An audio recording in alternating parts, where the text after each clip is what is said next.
o que torna as coisas certas certas? Que certamente irão ocorrer, a ponto de que Deus possa prevê-las. O que as torna certas? O irmão compreendeu a pergunta? É essa a pergunta? É. Ok. 3 minutos. Ok. Quando nós falamos aquilo que torna as coisas certas, obviamente, como eu disse no início, inclusive na minha fala à pergunta anterior, à questão anterior, há muitas coisas que Deus determina. Então, Deus, respondendo a sua questão, é quem torna muitas coisas certas, não todas as coisas certas. Vou dar alguns exemplos para ficar mais claro. Deus tornou certa a encarnação de Jesus. Nenhum homem, nenhum demônio, nem diabo, nem ninguém poderia fazer com que Jesus não se encarnasse. Jesus determinou que Jesus morresse na cruz pelos nossos pecados. Ninguém poderia alterar isso de forma alguma. Deus Pai também determinou que Jesus um dia volte para buscar a sua igreja. Ninguém consegue alterar isso. Deus também determinou que num momento escatológico futuro, Ele haverá de as pessoas e haverá o juízo final. Nenhum destes elementos, por exemplo, o homem consegue fazer com que a vontade de Deus não ocorra.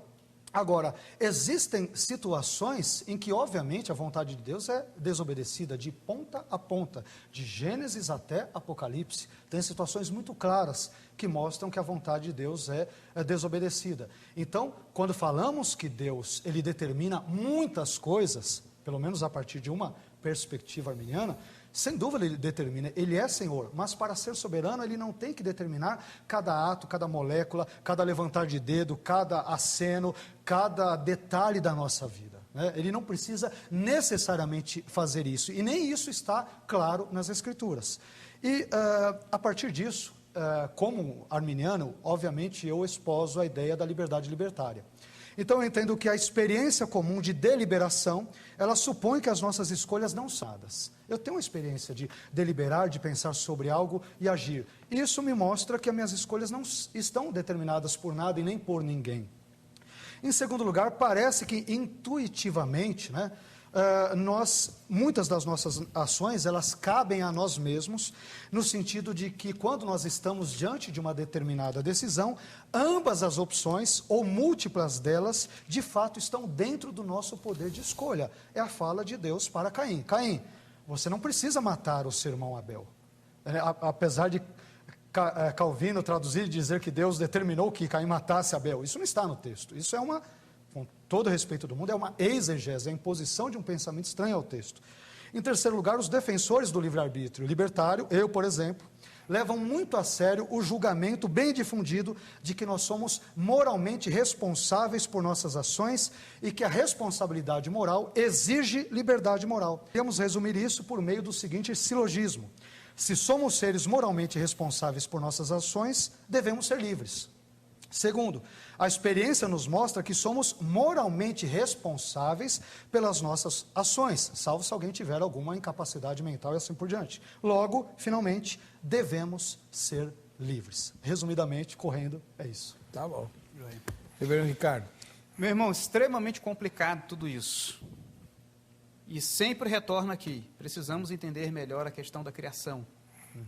Se eu estou dentro de uma realidade criada, qual é o significado disso? Se eu entendo que tudo que existe são ou aquilo que não é criado, que só existe Deus, ou aquilo que é criado. Você erra quando diz que Deus só conhece aquilo que Ele determina. Não é isso, não é isso o calvinismo. Não é que Deus só conhece aquilo que determina. É que só há conhecimento vindo da determinação de Deus.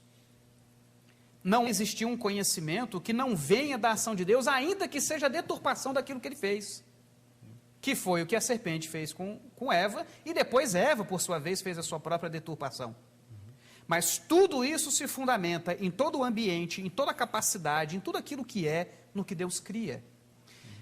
Eu creio que Deus determina cada ato, cada coisa, porque Ele precisa que essas coisas sejam determinadas, porque senão elas não serão. Aliás, até os próprios estudos científicos de hoje têm demonstrado que o ser humano tem muito pouca liberdade. Até os seus gesticular já estão encontrando as receitas mentais para isso.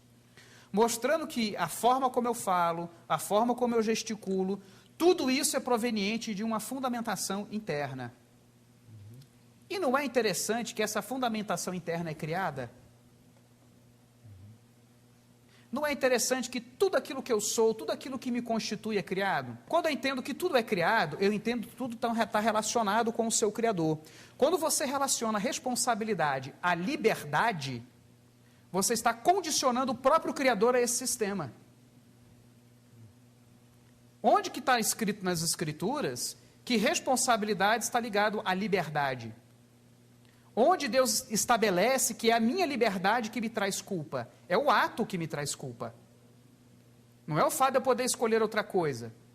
Até porque eu não sou culpado antes de ser salvo, antes de ser regenerado pelos meus pecados, mas eu não tinha como fazer outra coisa a não ser pecar. Eu não tinha possibilidade de não pecar. Como é que eu posso ser culpado disso então, se eu não tinha liberdade? Eu era culpado. Mas agora é interessante que isso vai se complicar tanto, que aí vocês dizem que Deus tem que dar graça preveniente para o sujeito escolher uma coisa ou outra, para que ele seja responsável pela sua escolha. Olha, não é melhor deixar a preveniente irresponsável, portanto salvo? Era melhor deixar sem essa graça. Porque se ela é necessária para responsabilizá-lo, percebe? Quando você liga o termo a outro e não ao Criador, e não a Deus. Deus é a fundamentação de tudo isso. Eu só entendo o conhecimento porque o conhecimento tem de vir de Deus. Não é que ele simplesmente determinou, ele é. Não é à toa que Jesus disse, eu sou o caminho, a verdade e a vida. E não é interessante que Paulo vai falar sobre a história o quê? Para que existe história? Para tudo convergir em Cristo. Claro que eu sei que é difícil, mas eu não consigo enxergar o pecado fora desse plano. Eu não consigo, senão para que Deus ia dar eternidade, trazer Cristo? Porque ele deu liberdade à criatura, e agora ele vai ter que jogar essa criatura no inferno? Não era melhor fazer uma criatura sem liberdade e mantê-la sempre ao seu lado? Percebe que os problemas só mudam de lugar. Só que nós admitimos um problema insolúvel ainda, porque existem coisas que não estão reveladas. Por isso que eu disse que não há o futuro contingente ou incontingente ali em Samuel. Porque Deus simplesmente tratou com um homem que não sabe do futuro, e usou os termos dele. Mas nos termos de Deus, tudo é tanto fato que ele sabe quem são aquelas pessoas e o que elas fariam se eles fossem lá. Mas não é que poderia acontecer.